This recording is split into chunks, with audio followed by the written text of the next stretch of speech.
Hi guys, this is Manu Mishra. So welcome back with a session जिसमें आज हम लोग 5th ऑफ सितंबर के द हिंदू न्यूज़पेपर का एनालिसिस करेंगे। So here we start the analysis of today's newspaper and let's see कि आज के न्यूज़पेपर में हमारे एग्जामिनेशन पर्सपेक्टिव से क्या क्या इंपॉर्टेंट न्यूज़ है। So when we talk about today's newspaper, the first news which is important that is a very tragic incident happened. What happened? तो हम बात करें साइरस मिस्त्री की। तो साइरस मिस्त्री का नाम मेजोरिटी ऑफ दी बच्चों ने नाम सुना होगा, but those who don't know who Cyrus Mistry is, so Cyrus मिस्त्री की अगर हम बात करें ना, तो Cyrus Mistry is the first non Tata chairman of Tata sons. Okay, आपको याद है रिसेंटली अभी एक कंपनी लॉ का बहुत फेमस केस हुआ था रिसेंटली, अगर हम बात करते हैं नेक्स्ट ईयर बेसिकली 2021 में, बिटवीन दी साइरस मिस्त्री एंड रतन टाटा के बीच में था, जिसमें एनसीएलटी ने तो फेवर किया था साइरस मिस्त्री को, एनसीएलटी ने भी फेवर किया था साइरस मिस्त्री को, बट हाँ, रतन टाटा को सुप्रीम कोर्ट से उनको रिलीफ ग्रांट हो गई थी। सो that's what Cyrus Mistry है। तो Cyrus Mistry is a very big personality and was a very big personality and अगर पलूंजी मिस्त्री अगर आपने सुना होगा, तो पलूंजी मिस्त्री के बेसिकली वो एक तरीके से एयर थे, है ना। एंड कल हुआ क्या, यस्टरडे उनकी डेथ हो गई because of a car accident. Okay, so ये न्यूज है। अब इसमें से कुछ चीजें हमें याद रखनी है। साइरस मिस्त्री तो हमें याद रखना है, क्योंकि साइरस मिस्त्री वो the first non Tata chairman of Tata sons, और अभी तक टाटा सन्स के दो नॉन टाटा चेयरमैन रहे। पहले तो साइरस मिस्त्री थे, और सेकंड जो है वो करेंटली अभी है, दैट इज एन चंद्रशेखरन। बहुत फेमस पर्सनालिटी है, and he is currently the chairman of Tata sons. And Cyrus Mistry से रिलेटेड एक और चीज, साइरस मिस्त्री से रिलेटेड जो केस हुआ था, वो केस का नाम एक बार जरूर याद रख लेना, बहुत इंपॉर्टेंट हो जाएगा। ठीक है, मूविंग फर्दर। सो अच्छा, this is something about what this news seems लिखने में बहुत इंपॉर्टेंट लग रही है, but it's not important. It's something about the trust vote को लेकर है। नो कॉन्फिडेंस मोशन जो है प्रेजेंट किया जाएगा झारखंड की असेंबली में, और ये चेक किया जाएगा कि अभी भी यूपीए के पास अलायंस है कि नहीं है, उसको लेकर है। ठीक है, moving further on the state news. So what happened? So delay in CUET results prompts students to consider plan B. So what happened? हुआ क्या, देखो, हर हर बोलते हैं ना कि हर किसी का प्लान भी होना चाहिए। जैसे कि you are preparing for some competitive examination, तो आपके पास भी एक प्लान भी होगा। जैसे कि जो लोग आईटीज देते हैं, तो आईटीएन जो those who go for JEE examination, तो उनके पास एक बैकअप प्लान होता है कि भाई अगर जेई नहीं हुआ ना, तो विल गिव स्टेट लेवल की यूनिवर्सिटीज में उनके इंटर एग्जामिनेशन जो होंगे इंजीनियरिंग के, वो एग्जामिनेशन देंगे और कॉलेज दे देंगे। अगर उसमें भी नहीं होता है तो they have a plan C, like private college, BITS Pilani, VITs, Vellore institute of technology. Those who go for medical, तो मेडिकल जो एम्स देते हैं, तो नीट बेसिकली, अब नीट हो गया, नीट देते हैं। तो अब तो नीट के थ्रू एडमिशन ही होते हैं, और कोई ऑप्शन हो नहीं सकता, but private medical colleges prefer भी करते हैं, वो एप्लीकेशन फॉर्म भरते हैं उसका। Those who go for law as a career, तो क्लेट के साथ साथ अदर फॉर्म्स भी भरते हैं, जैसे कि निर्मा का फॉर्म भरा जाता है, सिम्बाइसिस का फॉर्म भरा जाता है। Okay, so these are what plans B for the students. लेकिन प्रॉब्लम अराइज रिसेंटली अभी हो गई, क्योंकि दिल्ली यूनिवर्सिटी ने central university common entrance test conduct कराना स्टार्ट कर दिया। ठीक है, अब जिसके थ्रू इंडिया में जितनी भी सेंट्रल यूनिवर्सिटीज हैं, उसमें जो एडमिशन है वो एक कॉमन एंट्रेंस टेस्ट के थ्रू होगा। पहले क्या था कि पहले मेरिट के बेसिस पे होता था, परसेंटेज के बेसिस पे, तो लोगों को पता होता था, स्टूडेंट्स को पता होता था कि हाँ, कि आई विल गेट दैट, मुझे ये एडमिशन मिल जाएगा कि नहीं मिलेगा, क्योंकि बिकॉज ऑफ दी प्रीवियसली जो एडमिशन हुए थे, because of the previous cut off, they get to know. अगर किसी की 98% है और लास्ट ईयर 98% पे एडमिशन हो गया था, सो देयर आर चांसेस कि उसका हो जाएगा। सो वो लोग प्लान भी कंसिडर नहीं करते थे। और बात की जाए तो दिल्ली यूनिवर्सिटी में अभी तक नया एकेडमिक ईयर स्टार्ट हो भी जाता था, बट अगर हम रिसेंटली बात करें तो because of this new pattern, because of this new entrance examination called CUCET, है ना, लोग CUET भी बोलते हैं, लोग आपका CUCET भी बोलते हैं, दोनों सेम है। So CUCET is something about central university common entrance examination, and CUET is common central university entrance examination. Similar ही है, कोई दिक्कत नहीं है। एंड अगर हम बात करें तो CUET का अभी तक रिजल्ट नहीं आया. So because of the delay in the result, what happened, the students are going for the plan B. क्योंकि इवन अगर आपके 12th में 60% है और 12th में अगर इसके 95% है, तो they both are eligible to get admission in Delhi universities के टॉप टियर कॉलेजेस में. बिकॉज हमें बोर्ड की एग्जामिनेशन से फर्क नहीं पड़ता. अब फर्क किससे पड़ेगा? आप CUCET के एग्जामिनेशन में आप मेरिट में आते हो कि नहीं आते हो, आप उसमें अच्छी रैंक लेके आते हो कि नहीं आते हो, उससे फर्क पड़ेगा. सो यही चीज बताएगी कि student, because of the delay in the result of CUET, students are going for the plan B. But majority of the students के सामने प्रॉब्लम ये आ रही है कि प्लान बी या तो स्टेट यूनिवर्सिटीज हैं या तो प्राइवेट इंस्टीट्यूशंस हैं. और स्टेट यूनिवर्सिटीज इतने ज्यादा अच्छे नहीं हैं अभी हमारे इंडिया में as comparison to the central universities. तो प्राइवेट यूनिवर्सिटीज में लोग जा रहे हैं. तो प्राइवेट यूनिवर्सिटीज जो है ना वो रिस्क पे है. अब प्राइवेट रिस्क पे नहीं, मतलब प्राइवेट यूनिवर्सिटीज में लेना बच्चों के लिए रिस्क वाली बात हो जाती है. Because majority of the students rich नहीं होते. उनके पास एक कोई फाइनेंशियल सपोर्ट नहीं होता, स्ट्रॉन्ग फाइनेंशियल बैकग्राउंड नहीं होता. सो बिकॉज ऑफ दैट उनको एडमिशन लेने के लिए उनको कुछ पैसा जमा करना पड़ता है. और बहुत सारे बच्चों का जो फ्यूचर स्टेक पे है, उनका उनका करियर स्टेक पे है. तो ये चीज न्यूज बताई जा रही है. Moving further, so cannot question choice of minority education institution that what Delhi High Court state.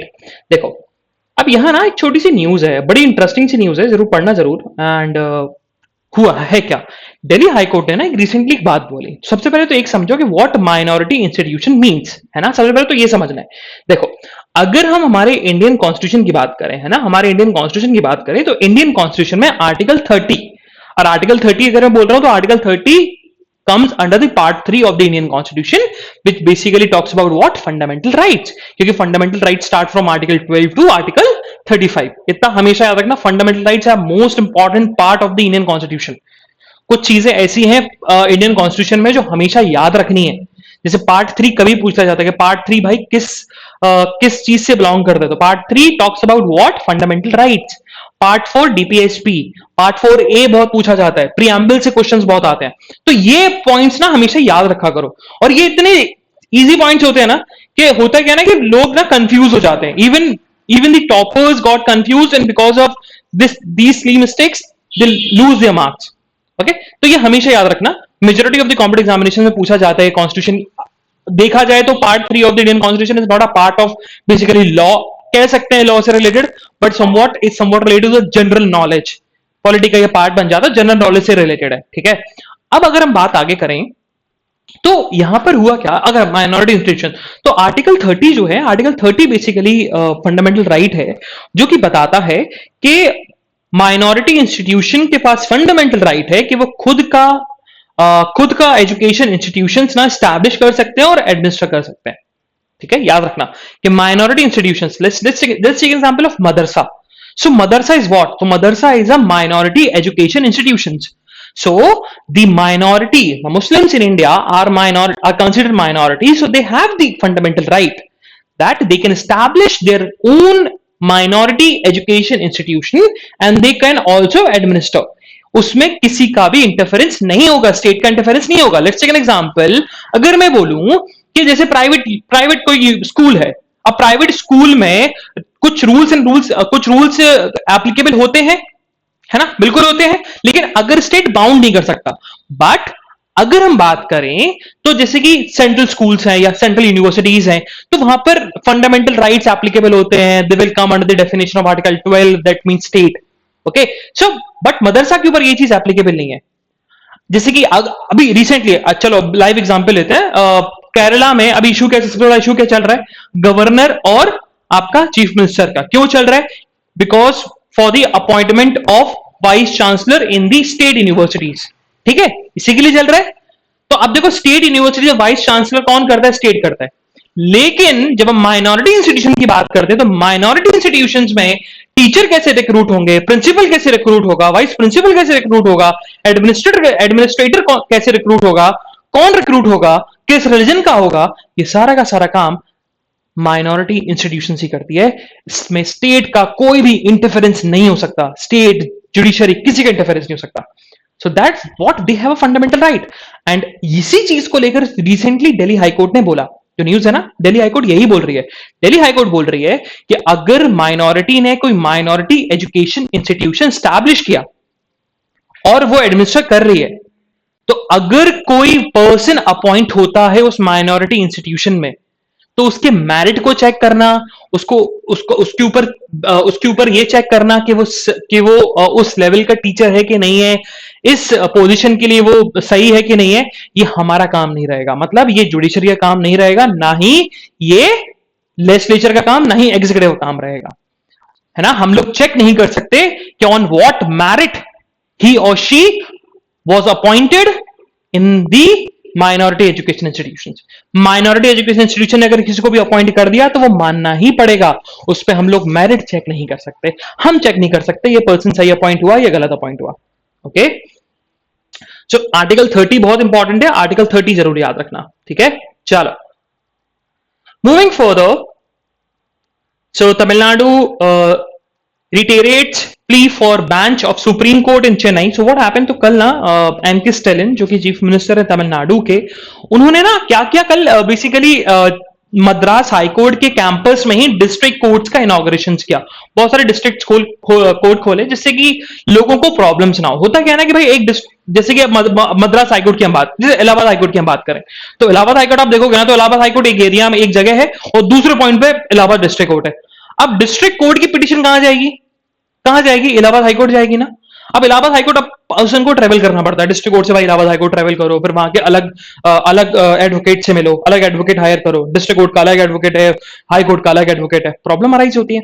तो सबसे बड़ा अच्छा फंडा यही होता है कि भाई जिस सिटी में, जिस जगह पर, जिस एरिया में हाईकोर्ट है ना, उसके आसपास, उसके कैंपस में ही डिस्ट्रिक्ट कोर्ट खुल जाए तो लोगों के लिए फीजिबल होता है। अब हुआ क्या, इसी चीज को मानते हुए तमिलनाडु गवर्नमेंट ने क्या किया, डिस्ट्रिक्ट कोर्ट जो है उन्होंने मद्रास हाईकोर्ट में कैंपस में ही ओपन कर दिया। अब उसी इवेंट में उन्होंने एक चीज बोली, दे हैव सेड कि Tamil Nadu state government wants, if I am saying state government it means Tamil Nadu peoples want कि सुप्रीम कोर्ट की एक बेंच चेन्नई में भी होनी चाहिए, चेन्नई कैपिटल ऑफ तमिलनाडु, ठीक है। अच्छा, ऐसा कहीं नहीं लिखा हुआ है, ये हमेशा याद रखना, ऐसा कहीं नहीं लिखा हुआ है कि इंडिया में सिर्फ एक ही सुप्रीम कोर्ट रहेगा, ऐसा कहीं नहीं लिखा हुआ है। जैसे इंडिया में बहुत सारे हाई कोर्ट्स हैं, हर स्टेट का हाई कोर्ट है, हर रीजन का भी सुप्रीम कोर्ट हो सकता है। सुप्रीम कोर्ट की कितनी ही बेंचेस हो सकती हैं, कितनी भी, जितनी चाहे वो लोग, अगर चाहे 10 तो 10 बेंचेस हो सकती हैं सुप्रीम कोर्ट की। और ये बात ना अभी से नहीं उठ रही है, बहुत पहले से उठ रही है कि सुप्रीम कोर्ट जो है ना वो रीजन के बेसिस पे होना चाहिए, नॉर्थ ईस्ट वेस्ट साउथ, क्योंकि सदर्न लोगों को, पीपल के लोगों को ट्रेवल करके जाना पड़ता है दिल्ली में।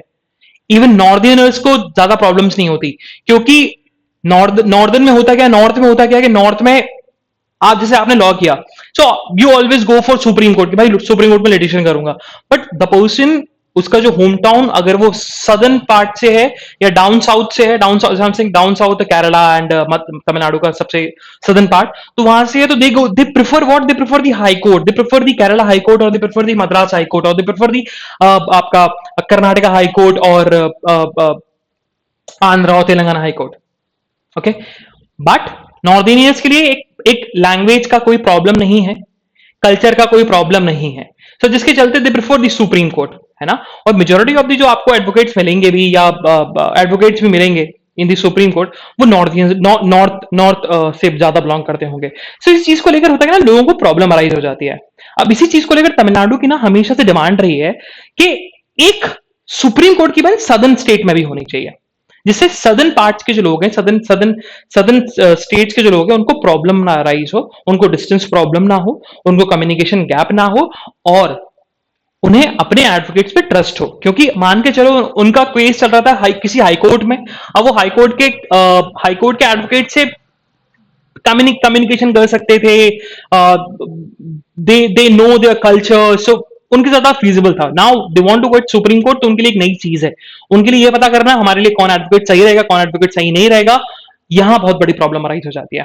ओके, मूविंग फर्दर, आज टीचर्स डे, तो बहुत सारे आज आपको एडवर्टीजमेंट मिलेंगे, ठीक है। So moving further towards the Karnataka to appoint legal expert to handle border row. पहले तो इशू समझोगे, इशू है क्या। ये इशू ना बेलागावी को लेकर है। बेलागावी है क्या, देखो, बेलागावी की अगर हम बात करें तो बेलागावी रिसेंटली एक डिस्ट्रिक्ट है जो कि कर्नाटका स्टेट में आता है, ठीक है। अब कभी भी आपसे कभी भी पूछा जाए कि आप हमें ये बताओ which state become the first state जो डिसइंटीग्रेट हुआ था on the basis of linguistic या फिर कल्चरल डिफरेंसेस के बेसिस पर, तो आप हमेशा बोलोगे क्या, मद्रास स्टेट। तो Madras state got disintegrated in the year 1953 between two state, presently they are known as Tamil Nadu and Andhra Pradesh. Okay, पहले ये मद्रास स्टेट हुआ करता था, आंध्र प्रदेश और तमिलनाडु एक ही स्टेट थे, बट 1953 में डिवाइड हो गए। और 1953 में प्रपोजल था बेसिकली डिवाइड होने का, लेकिन 1956 में डिवाइड हुए बिकॉज एक एक्ट आया था, स्टेट रीऑर्गेनाइजेशन एक्ट 1956, उससे डिवाइड हुए। और उसी एक्ट में एक बात और लिखी गई थी कि बॉम्बे स्टेट को भी ना डिसइंटीग्रेट किया जाएगा। बॉम्बे पहले स्टेट हुआ करता था।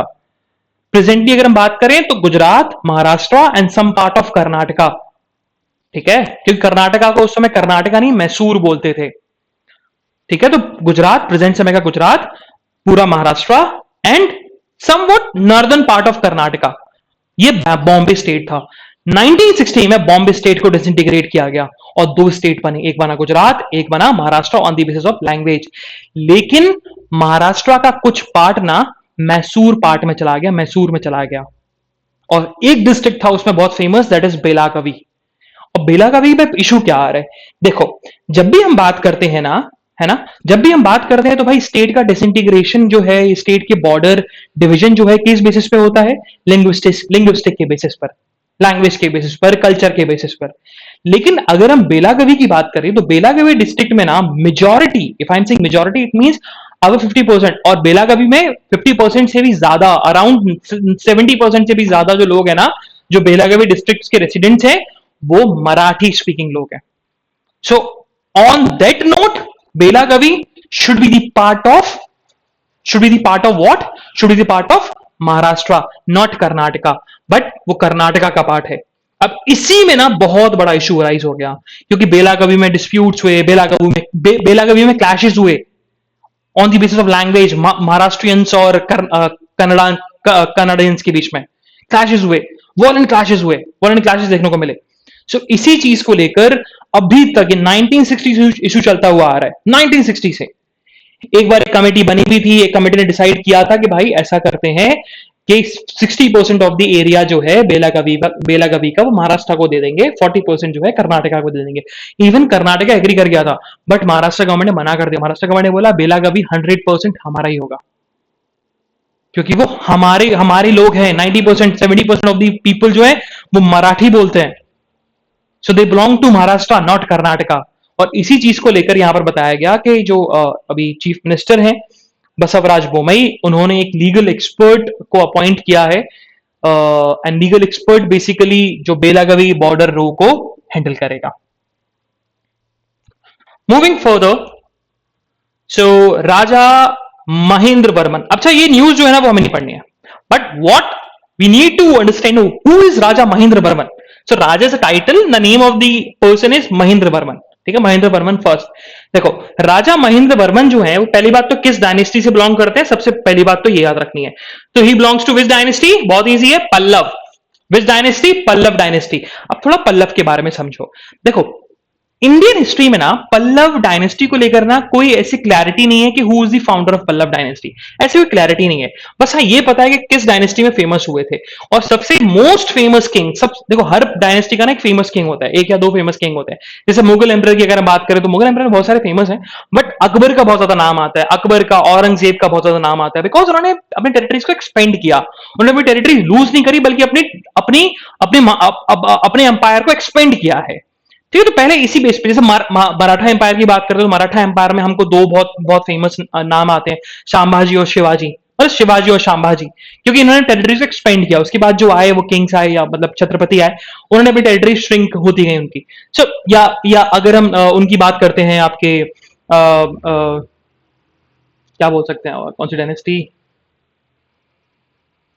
इवन ब्रिटिशर्स की अगर हम बात करें तो ब्रिटिशर्स में आपको सारे आपके गवर्नर जनरल के आपको नाम भी याद नहीं होंगे। इवन अगर अगर आपने इंडियन हिस्ट्री ना पढ़ी हो, बट अगर आपने इंडियन हिस्ट्री सिर्फ ऊपर से पढ़ी है तो आपको पता होगा, सिर्फ लॉर्ड डलहौजी आप जानते होगे, है ना, वॉरेन हेस्टिंग जानते होगे, रॉबर्ट क्लाइव आप जानते होगे, क्योंकि they are the famous because उन्होंने अपने एम्पायर के लिए कुछ ऐसी चीजें करी हैं जो कि उनके एम्पायर को एक्सपेंड करती थी, उनके एम्पायर के बेनिफिट के लिए थी, है ना। तो अब यही बात बताया गया कि राजा महेंद्र वर्मन जो है, महेंद्र वर्मन नाम जो अभी देखने में आ रहा है, one of the most famous king, या बोल सकते हैं most famous king in the Pallava dynasty.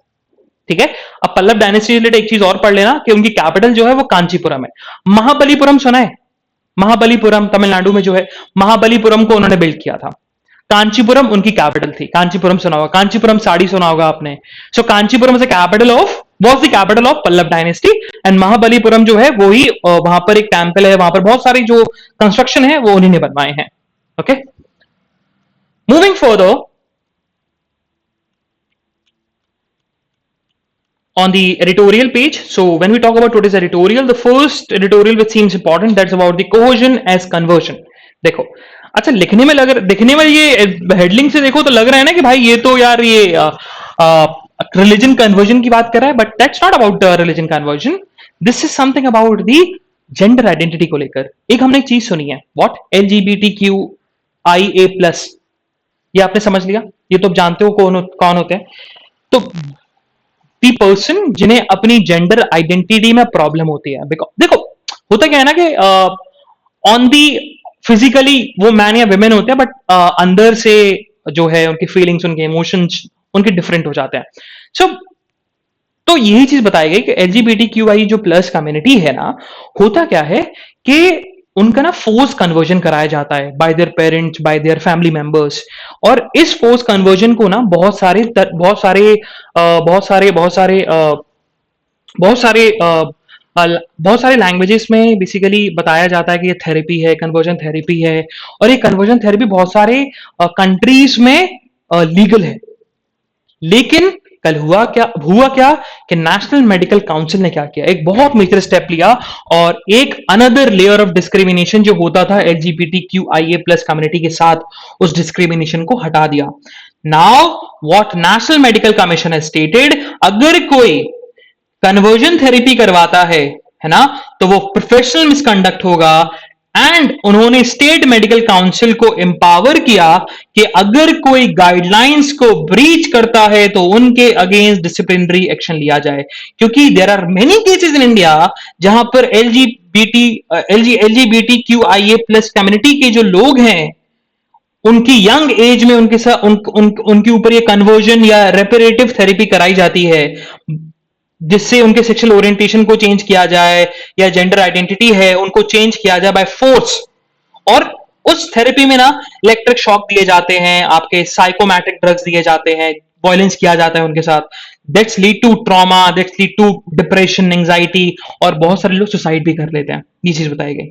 और अगर हम बात करें तो इवन एक कोर्ट में एक जजमेंट आया था जून 2021 में, जिसमें मद्रास हाईकोर्ट ने बोला था कि भाई एक लेजिस्लेशन होना चाहिए, and that legislation is basically will talk about कि कन्वर्जन जो है, जेंडर कन्वर्जन या LGBTQI+ की जो आपका कन्वर्जन थेरेपी जो होता है, उस थेरेपी को हमें इलीगल डिक्लेयर करना है, फोर्स थेरेपी को इलीगल डिक्लेयर करना है। और देखा जाए तो एक लॉ है, रेगुलेशन है बेसिकली मेडिकल के। The name of the regulation is Indian medical council bracket में प्रोफेशनल कंडक्ट एथिक्स रेगुलेशन 2002। और इस रेगुलेशन के अंडर इस रेगुलेशन के अंदर रिसेंटली मद्रास हाईकोर्ट ने इन कन्वर्जन थेरेपी को गलत डिक्लेयर किया था उस लैंडमार्क जजमेंट में। ठीक है, तो इस चीज को लेकर यहां पर ऑथर ने लिखा ही है कि देखो गलत डिक्लेयर कर दिया, but what about the punishment, what will you say about the penal provision अगर कोई कन्वर्जन फोर्स कन्वर्जन करते हुए पाया गया। सो इस चीज को लेकर यहां पर ऑथर का यही कहना है कि कनाडा का एग्जांपल है, तो कनाडा में ना ऑलरेडी ये थेरेपी जो है कन्वर्जन थेरेपी वो इलीगल डिक्लेयर है। और हमें कनाडा से एक बेसिकली इंस्पायर होना चाहिए, उसके लॉ से इंस्पायर होना चाहिए। And we need a strong law जिसके चलते हम लोग इस कन्वर्जन थेरेपी के अगेंस्ट स्ट्रॉन्ग पनिशमेंट लेके आ सकें। And that's what author wants to state. Okay, then author ने ये चीज बोला है कि देखो जैसे कि इंडिया में ट्रांसजेंडर एक्ट है ना, उससे भी हमें स्ट्रिक्ट लॉ लेके आना पड़ेगा, है ना। क्योंकि सबसे मेजर जो बड़ी प्रॉब्लम है वो प्रॉब्लम है सोसाइटल। सोसाइटल माइंडसेट, उस सोसाइटल माइंडसेट को हमें चेंज करना है। अगर हमने सोसाइटल माइंडसेट को चेंज कर लिया तो एलजीबीटी क्यू प्लस कम्युनिटी में हमने हाफ बैटल जो है ना वो हम जीत जाएंगे, हाफ क्या 90% ऑफ द बैटल अगर हम जीत जाएंगे फिर। Okay, moving further towards the next news, so it's about the India Australia from divergence to convergence. इसमें से हमें कुछ पॉइंट्स पढ़ने हैं, बस ज्यादा पॉइंट्स नहीं, सिर्फ कुछ पॉइंट्स। क्या है सबसे पहले, बस इंपॉर्टेंट पॉइंट जो है ना वो ये है दो, gradual change and setting marker for ties. कुछ बात नहीं कर रहे हैं, सिंपल सी बात कर रहे हैं ना, सिंपल सी बात ये कर रहे हैं कि 1950 से अगर हम बात करें ना तो इंडिया ऑस्ट्रेलिया के रिलेशंस कभी भी सही नहीं रहे, कभी भी सही नहीं रहे। Because Australia believes in white people policy. Australia wants के इंडिया जो है न्यूक्लियर वेपन्स ना बनाए। ऑस्ट्रेलिया ने इवन यूरेनियम एक्सपोर्ट करने से मना कर दिया, यूरेनियम हम नहीं देंगे इंडिया को, क्योंकि यूरेनियम का मिसयूज करेंगे इंडिया और न्यूक्लियर वेपन बनाएंगे। और उसके बाद हुआ क्या कि बेसिकली इंडिया और ऑस्ट्रेलिया दोनों की खुशी में कभी सेलिब्रेट नहीं करते थे, बल्कि दोनों की बर्बादी में सेलिब्रेट करते थे। इतनी ज्यादा स्ट्रेंथ रिलेशनशिप थे। लेकिन अभी की सिचुएशन की बात करें, प्रेजेंट सिचुएशन को अगर हम ध्यान में रखें, तो इंडो पैसिफिक जो रीजन है ना वो बहुत प्रोमिनेंट है, बहुत इंपॉर्टेंस रखता है। अब ये इंपॉर्टेंस चाइना की वजह से भी है ना, चाइना की वजह से भी ये रीजन जो है ना बहुत इंपॉर्टेंट है, बिकॉज चाइना अपना डोमिनेंस दिखाना चाहता है इस रीजन में। और 70% मैंने हमेशा बोला और ये बहुत बार रिपीट किया है कि 70% ऑफ दी जो वर्ल्ड वाटर ट्रेड होता है, वाटर एक्सपोर्ट, वाटर ट्रेड जो होता है, वो बेसिकली इंडो पैसिफिक रीजन से ही होता है। Because south east Asian Nations बहुत सारे हैं वहां पर, Malaysia, Indonesia, Bruny, Laos, Cambodia, ये सारे नेशंस हैं। Okay, Thailand. सो इस वजह से और वहां पर क्या है, वहां पर लेबर जो है बहुत सस्ती है इन नेशंस में। तो चाइना के बाद अगर कोई प्रेफर करता है तो या इंडिया या साउथ ईस्ट एशियन नेशंस करते हैं, क्योंकि लेबर बहुत सस्ती है, तो वहां पर काम आसानी कम पैसे में हो जाता है और अच्छा हो जाता है। ठीक है, अब इसी चीज को लेकर बताया गया कि now India and Australia they have to work together and currently they are working together to make their relation stronger, जिसके चलते वो इंडो पैसिफिक रीजन पर इसको फ्री बना सके। ठीक है, ये चीज यहां पर बताई है और कुछ नहीं है, बस यही चीज बार बार रिपीट की गई है। बाकी यहां पर फिर थोड़े से ऐसी न्यूज़ेस हैं जो कि आपके डायलॉग्स और कुछ ऐसी ऐसी बातें कर रहे हैं अबाउट ऑस्ट्रेलिया के इंटरनल पॉलिटिक्स की बात करते हैं, तो वो हमारे लिए इंपॉर्टेंट नहीं हो जाता। हमारे लिए इंपॉर्टेंट ये है कि इंडिया ऑस्ट्रेलिया का रिलेशनशिप, हमें ब्रॉडर कॉन्सेप्ट देखना है। हमें कोई पीएचडी नहीं कर रही है इंडिया ऑस्ट्रेलिया के रिलेशनशिप में, हमें कोई एक पेपर नहीं लिखना है। ठीक है, what we need to know is कि इंडिया ऑस्ट्रेलिया के बीच में क्या टाइज हो रहे हैं। तो अभी रिसेंट अगर बात करें, इंडिया ऑस्ट्रेलिया के बीच में एक बायलैटरल टाइज होगा, एक फ्रेमवर्क बनाया जा रहा है, इस फ्रेमवर्क के through basically India India India India Australia trade agreement होगा। India Australia they are both part of what, बहुत फेमस ऑर्गेनाइजेशन है जो कि इंडिया, यूएस, जापान और ऑस्ट्रेलिया चारों पार्ट है उसमें, क्वाड है ना। क्वाड का फाउंडिंग मेंबर्स हैं इंडिया और ऑस्ट्रेलिया, चारों में से वही है, दो तो मेन वही है।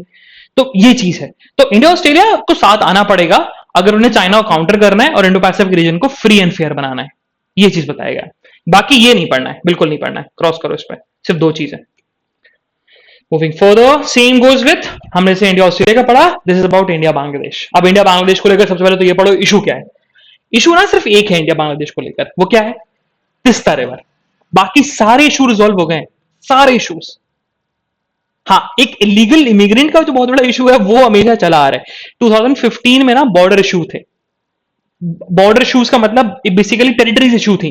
होता क्या था ना, आप पता है क्या प्रॉब्लम्स थी, मैं बता रहा हूं, मतलब बहुत इंटरेस्टिंग चीज था इंडिया इंडिया और बांग्लादेश में। ये एरिया है, इस एरिया में ना एक इनर एरिया है, ये एरिया बिलोंग करता है इंडिया का और ये एरिया बिलोंग करता है बांग्लादेश का। अब आप खुद बताओ ये कैसे होगा काम। मतलब एक बहुत बड़ा लैंड है, उस लैंड के अंदर एक छोटा सा लैंड है, वो छोटा सा लैंड इंडिया की टेरिटरी है, बाकी आउटर आउटर बांग्लादेश की टेरिटरी है। और ऐसे कम से कम 200 से ज्यादा छोटे छोटे एरियाज थे जहां पर कभी आउटर बाउंड्री इंडिया की होती थी, इनर बाउंड्री जो है, इनर एरिया जो है बांग्लादेश का होता था। तो यार आप कैसे करोगे, मान के वही बात हो गई ना, एक सर्किल है, उस सर्किल का पूरा एरिया आपका है ना, सर्किल के अंदर का ना पूरा एरिया आपका है, बस छोटा सा एक छोटा सर्किल और है, वो एरिया किसी और नेशन का है। तो वो छोटा नेशन कैसे क्लेम करेगा उस टेरिटरी पर। तो ऐसे बहुत सारे पॉइंट्स थे, बहुत सारे पॉइंट्स थे, उन पॉइंट्स पे हमेशा से इशू था, बहुत सारा इशू था। अब उस इशू को ना चेंज कर दिया गया, 2015 में एग्रीमेंट साइन हुआ और टेरिटरी स्वाइप हो गई। मतलब उन्होंने ये बोला कि चलो ऐसा करो, ये वाली टेरिटरी आप हमें दे दो, हम आपकी टेरिटरी वो दे देंगे, मतलब ये पूरा सर्किल हमारा, वो वाला सर्किल आपका पूरा। तो ऐसे उन्होंने टेरिटरी जो है स्वाइप कर ली, तो इशू रिजोल्व हुआ। फिर बांग्लादेश और इंडिया के रिलेशनशिप को लेकर और भी इश्यूज क्रिएट हुए। जैसे कि रीजनल जियोपॉलिटिक्स अभी भी एग्जिस्ट कर रहा है ना। बाकी बायलेटरल इश्यूज में अभी एक बहुत बड़ा इशू है, वो है तिस्ता रिवर। क्योंकि तिस्ता रिवर ना, होता क्या है कि इंडिया ना बहुत ज्यादा वाटर डिस्चार्ज नहीं करता तिस्ता को, क्योंकि तिस्ता आती है ना, वेस्ट बंगाल में जाती है, और वेस्ट बंगाल के फार्मर्स के लिए बहुत ज्यादा इंपॉर्टेंस है, बहुत ज्यादा इंपॉर्टेंस रखती है वो। वहां के फार्मर्स को वहां पर इंप्लॉयमेंट जनरेट होता है because of Teesta river. Teesta river के चलते वेस्ट बंगाल में बहुत राइस कल्टीवेशन होता है। तो तिस्ता रिवर बहुत ज्यादा इंपॉर्टेंस रखती है, और तिस्ता रिवर का यूज होता है जिसके चलते डैम्स में वाटर स्टोर किया जाता है। और तिस्ता रिवर का ज्यादा पानी डिस्चार्ज नहीं हो पाता बांग्लादेश में, जिसके चलते क्या बांग्लादेश के फार्मर्स को ना कभी कभी वाटर स्कैसिटी फेस करनी पड़ती है। उनके फार्मर्स को प्रॉपर वाटर नहीं मिल पाता उनके क्रॉप्स के लिए। इसी चीज को लेकर यहाँ पर तिस्ता रिवर जो है ना, वो बोन ऑफ कंटेंशन बना हुआ है दोनों के बायलेटरल टाइप्स को लेकर। बाकी अगर हम बिगर कॉन्सेप्ट वर्ल्ड के पर्सपेक्टिव से बात करें तो हाँ, जियो रीजनल जियो पॉलिटिक्स जरूर है। That is about what, that is about the India और चाइना को लेकर। क्योंकि चाइना हमेशा से कंफ्यूज रहता है, बांग्लादेश हमेशा से कंफ्यूज रहता है कि भाई चाइना के साथ में जाए कि इंडिया के साथ में जाए। क्योंकि कोई भी नेशन किसी भी नेशन के साथ दुश्मनी रखना नहीं चाहता। इवन इंडिया भी रशिया और यूएस को कभी चूज नहीं करता कि भाई रशिया हमारी साइड रहेगा और यूएस हमारे अगेंस्ट में रहेगा, नहीं। वो चाहता है कि दोनों नेशंस के साथ हमारे स्ट्रॉन्ग रिलेशनशिप हो, जो कि बहुत एक एक एक उसमें बहुत स्ट्रॉन्ग माइंडसेट चाहिए। एक you need a strong leadership. और बांग्लादेश की बात करें तो बांग्लादेश में स्ट्रॉन्ग लीडरशिप है, नो डाउट। शेख हसीना बहुत सालों से प्राइम मिनिस्टर है और बहुत स्ट्रॉन्ग लीडर है, बहुत एक प्रॉपर एक उनके पास लीडरशिप है कि how to lead the country. उनके पास एक पूरा उनके पास पूरा एक्सपीरियंस है। उनके इवन फादर की भी हिस्ट्री बहुत फेमस रही है, तो इवन उनके साथ बांग्लादेशी पीपल की सिंपैथी जुड़ी जाती है ना। उनके उनके फादर का बहुत बड़ा मेजर रोल था, बहुत बड़ा मेजर रोल था उनके बांग्लादेश को एक सेपरेट नेशन बनाने में, बहुत बड़ा मेजर रोल था। तो यही चीज बताई गई है। सो फिर आगे वही बात की गई है कि भाई रीजनल पॉलिटिक्स है। और अभी एडिटोरियल इस वजह से लिखा गया क्योंकि रिसेंटली हुआ क्या कि शेख हसीना जो कि प्राइम मिनिस्टर है बांग्लादेश की, वो 5 सितंबर से 8 सितंबर तक विजिट पर 5 सितंबर से 8 सितंबर तक इंडिया की विजिट पे आई है।